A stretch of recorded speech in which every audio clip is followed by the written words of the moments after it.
menyelubungi sebuah perkampungan di Sukabumi, Jawa Barat, Indonesia apabila seorang kanak-kanak perempuan berusia 3 tahun bernama Raya mengembuskan nafas terakhir pada 22 Julai 2025. Pemergiannya meninggalkan kesedihan mendalam kepada penduduk kampung serta keluarganya. Raya mengembuskan nafas terakhirnya selepas 9 hari dirawat di Hospital R. Syamsuddin, Kota Sukabumi. Sepanjang tempoh itu, pasukan perubatan menjalankan pelbagai pemeriksaan intensif untuk memahami punca sebenar keadaannya. Namun semakin jauh siasatan dilakukan, semakin jelas bahawa kes ini bukan sekadar komplikasi kesihatan biasa.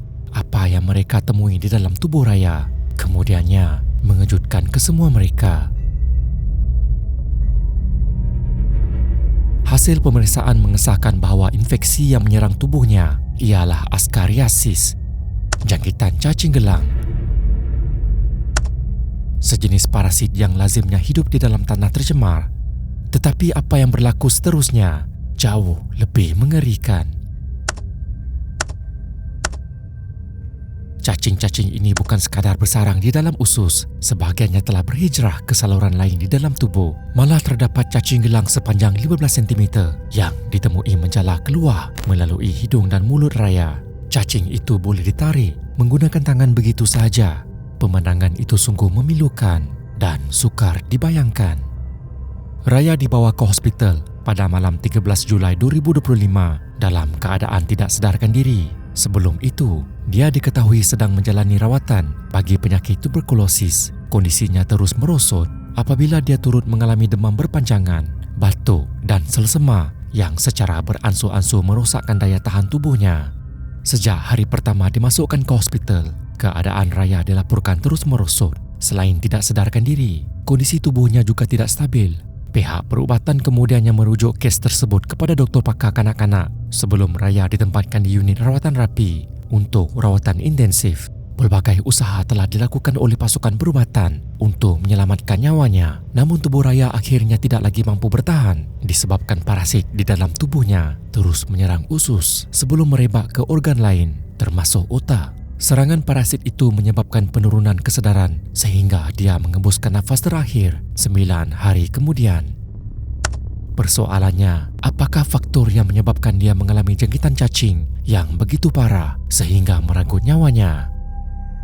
Raya dibesarkan di sebuah kampung di Dusun Lemah Dutur, Desa Cianaga.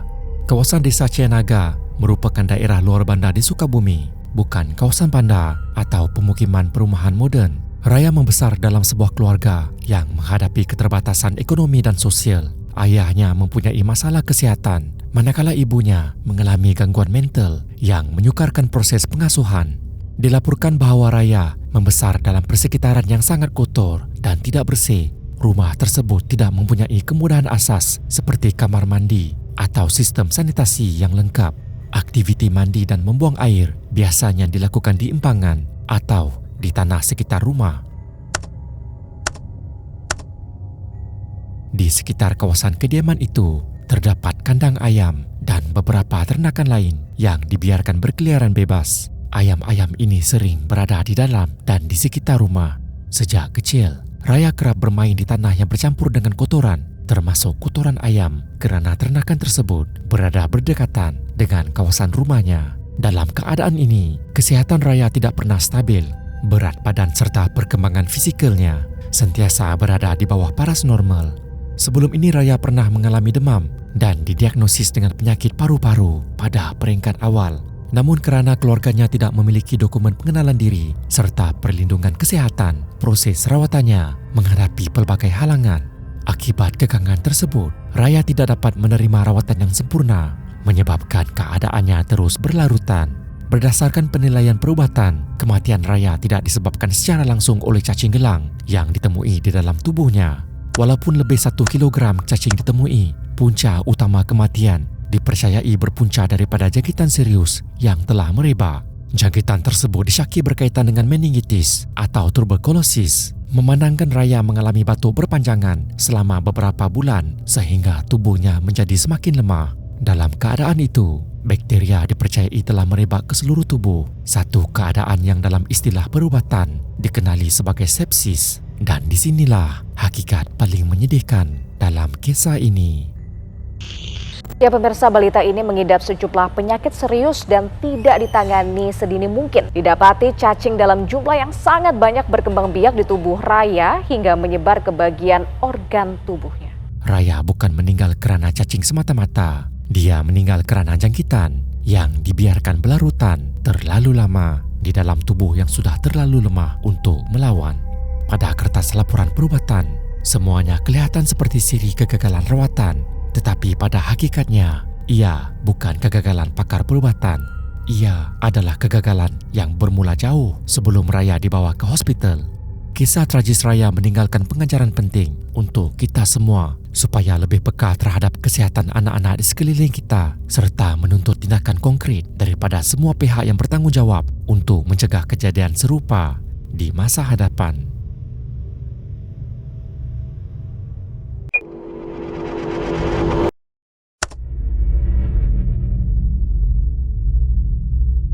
Keadaan semakin membimbangkan. Johnny Cashman biasanya akan berhubung dengan keluarganya hampir setiap hari.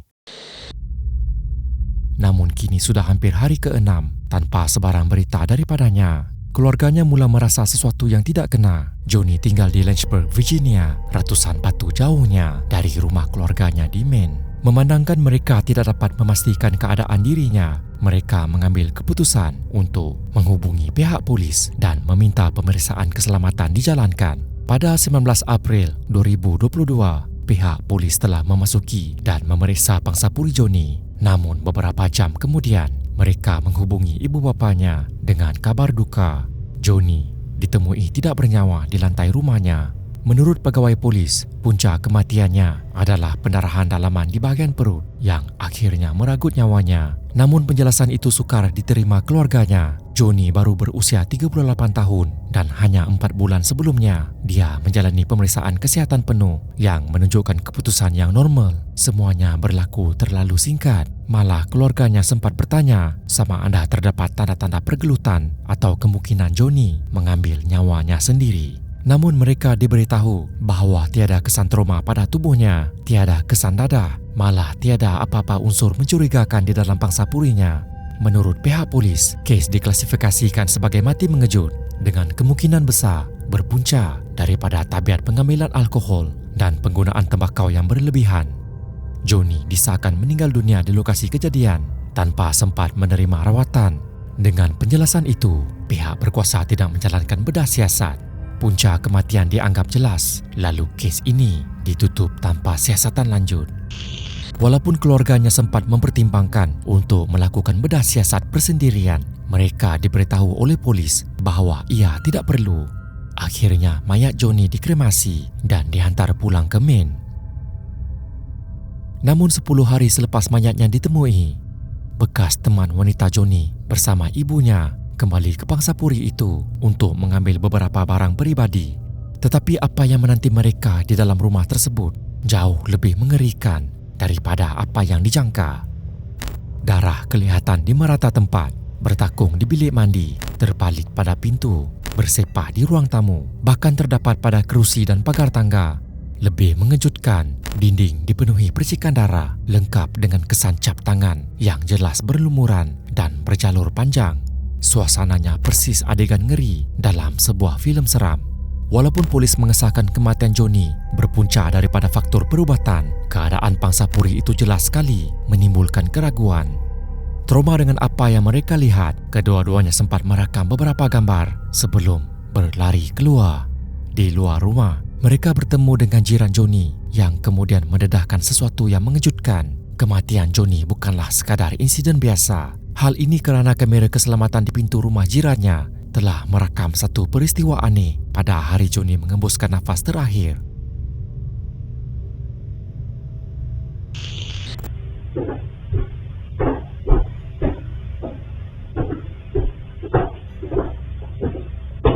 Rakaman CCTV menunjukkan Johnny menaiki tangga menuju ke pangsapurinya sekitar jam 3.03 petang.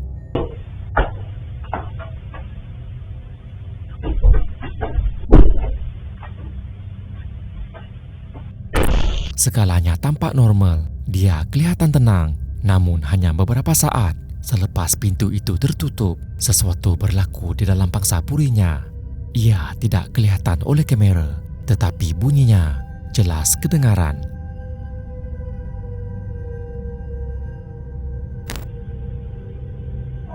What the fuck? Stop! What are you doing? Yo, what the fuck, dude? What are you doing, man?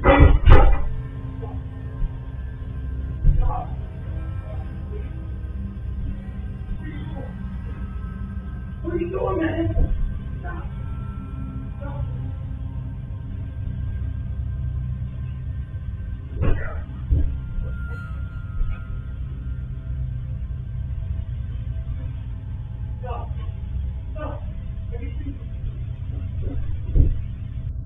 Kedengaran suara lelaki menjerit berulang kali, seakan merayu dan cuba menghentikan sesuatu yang sedang berlaku. What are you doing, man? Stop. Stop. Identiti suara itu masih menjadi misteri. Adakah ia milik Johnny atau individu lain? Tetapi satu perkara jelas, ada orang lain di dalam pangsapuri itu, meskipun Johnny tinggal bersendirian. 7 minit kemudian, seorang lelaki yang tidak dikenali keluar dari unit itu.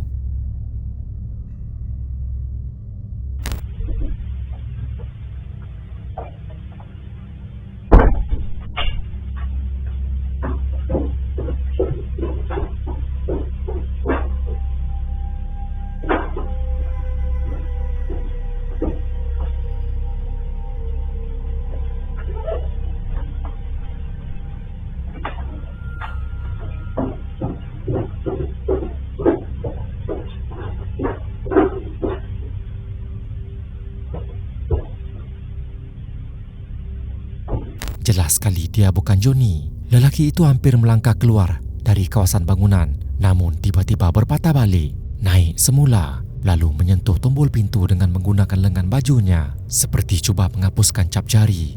Selepas itu dia beredar dengan wajah yang kelihatan panik.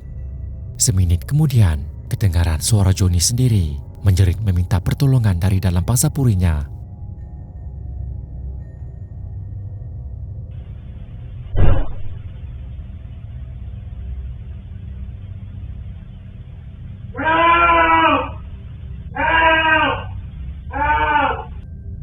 Selepas itu, segalanya sunyi, sehinggalah polis tiba 5 hari kemudian.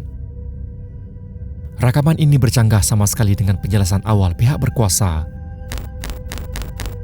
Percikan darah yang memenuhi ruang itu menunjukkan Johnny tidak mati serta-merta. Ditambah lagi dengan kehadiran lelaki tidak dikenali yang kelihatan berusaha menutup jejaknya. Ia lebih menyerupai sebuah jenayah berbanding kematian semula jadi. Walaupun begitu, polis tetap menegaskan Johnny meninggal akibat komplikasi perubatan. Mereka menukar kenyataan awal dengan mengatakan bahawa darah yang banyak berpunca daripada muntah tidak terkawal akibat pendarahan dalaman. Namun tanpa bedah siasat, tiada siapa dapat memastikan punca sebenar. Lebih malang lagi, Johnny telah pun dikremasi kerana keluarganya mempercayai kenyataan awal polis. Sekiranya benar dia dibunuh, hampir mustahil untuk dibuktikan kini. Tambahan pula, pihak polis sudah mengumpul rakaman itu sejak hari kejadian berlaku, namun tidak menganggapnya mencurigakan. Tetapi apabila video tersebut mula tersebar kepada orang ramai, timbul satu persoalan. Siapakah lelaki misteri itu? Akhirnya pada 11 Mei, identitinya dikenal pasti sebagai Stephen Church. Stephen mengaku baru berpindah ke Lynchburg untuk bekerja, tetapi gagal mendapat pekerjaan lalu menjadi gelandangan. Johnny yang dikenalinya secara kebetulan menawarkan tempat tinggal sementara di pangsapurinya. Stephen mendakwa dia tinggal bersama Johnny selama 3 hari. Katanya Johnny seorang peminum tegar dan pada hari itu Johnny pulang dalam keadaan mabuk lalu menjerit tentang bayaran sewa. Menurut Stephen, pertengkaran itu hanya lisan, tidak sampai ke tahap fizikal dan dia keluar sebaik saja selepas itu. Dia juga mengaku kembali ke pintu untuk membersihkan cap jari kerana bimbang dituduh penceroboh. Memandangkan dia mempunyai 2 rekod jenayah lampau. Namun kisah itu langsung tidak seiring dengan bukti rakaman audio.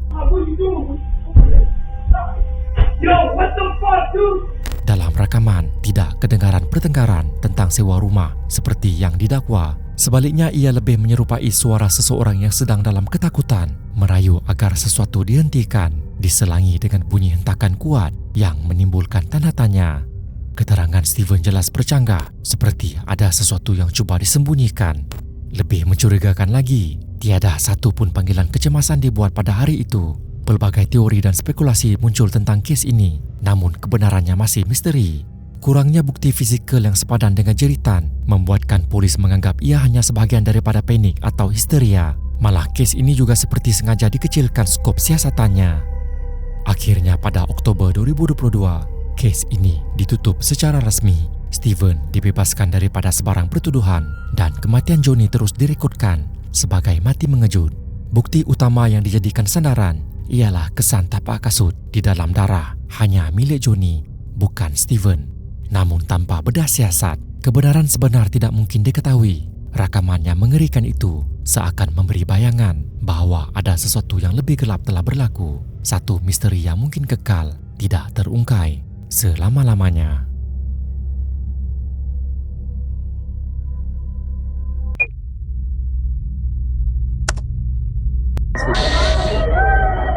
Lauri. Ese ya piupa, ese ya piupa. Pada 24 Mei 2001, pasangan pengantin Karen Drow berusia 26 tahun dan Asaf Drow 24 tahun sedang meraihkan hari perkawinan mereka di sebuah dewan perkawinan yang dikenali sebagai Versailles Wedding Hall di sebuah wilayah di Israel. Majlis tersebut dihadiri oleh kira-kira 650 orang tetamu yang hadir untuk meraihkan malam perkawinan tersebut. Karen dan Asaf berkenalan lebih 2 tahun sebelum itu ketika kedua-duanya bekerja di sebuah pusat pengedaran kereta Fiat. Karen bertugas dalam bahagian jualan, manakala Asaf bekerja sebagai mekanik. Hubungan mereka bermula sebagai rakan sekerja sebelum akhirnya membawa kepada keputusan untuk mendirikan rumah tangga. Mereka mengambil masa kira-kira 6 bulan untuk merancang majlis perkawinan tersebut. Keutamaan utama keluarga adalah mencari sebuah dewan yang cukup besar untuk menampung jumlah tetamu yang hadir. Beberapa lokasi telah dipertimbangkan, termasuk beberapa kawasan di luar bandar. Tetapi faktor keselamatan dan kesesuaian menjadi pertimbangan utama. Akhirnya keluarga memilih Versailles Wedding Hall yang dianggap paling sesuai dan pada pandangan mereka ketika itu lebih selamat. Tiada sebarang petanda atau amaran menunjukkan bahawa bangunan itu mempunyai masalah struktur. Keputusan itu dibuat dengan keyakinan penuh bahawa dewan itu mampu menampung sebuah majlis perkawinan berskala besar tanpa sebarang risiko. Malam itu segala persiapan telah lengkap. Ratusan tetamu hadir, muzik dimainkan dan majlis berlangsung seperti sebuah perkawinan biasa. Kemudian, sekitar jam 10.43 malam,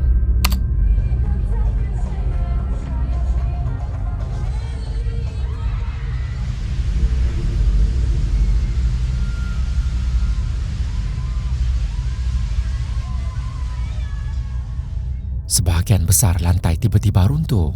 Yang dapat dilihat hanyalah teriakan tetamu di sebalik debu runtuhan yang memenuhi udara. Apa yang pada mulanya sebuah majlis perkawinan biasa tiba-tiba berubah menjadi satu pemandangan yang mengerikan. A 4-story building. As the building collapsed, they're considering this a structural problem, a structural accident. 4th floor, and then suddenly the floor collapses. Well, the rescue operation is still going on. People are still missing in the rubble. Tragedi itu menyebabkan 23 orang meninggal dunia dan lebih 350 orang cedera. Di antara yang cedera ialah pengantin perempuan Karen Drow yang mengalami kecederaan serius pada pelvis dan memerlukan beberapa pembedahan. Namun nasib menyebelahi pengantin lelaki. Dia dilaporkan selamat tanpa mengalami sebarang kecederaan. Pihak berkuasa segera menjalankan siasatan untuk mengenal pasti punca kejadian. Penemuan yang diperoleh amat mengejutkan. Siasatan kemudian mendapati bahawa runtuhan tersebut berpunca daripada kegagalan struktur lantai. Dewan itu dibina menggunakan kaedah palkal, sebuah teknik pembinaan murah yang sudah diharamkan kerana tidak mampu menanggung beban dinamik manusia. Struktur lantai yang tidak cukup kukuh untuk menampung hampir 700 tetamu yang hadir pada malam itu. Akibatnya sebahagian tetamu jatuh melalui 2 tingkat ke bawah ke lantai yang lebih rendah, manakala yang lain terperangkap di celah-celah runtuhan. Pihak polis bertindak pantas dengan menahan 9 individu untuk disoal siasat, termasuk pemilik dewan, jurutera, kontraktor serta pengeluar komponen lantai yang digunakan. Pada Oktober 2024, 3 pemilik dewan disabitkan kesalahan kerana menyebabkan kematian dan kecederaan akibat kecuaian. 2 dijatuhi hukuman penjara 30 bulan, manakala seorang lagi menjalani 4 bulan kerja sosial. Pada Mei 2007, pencipta kaedah pembinaan Palkal dipenjara 4 tahun kerana peranannya dalam kegagalan struktur yang membawa kepada runtuhan Versailles Wedding Hall.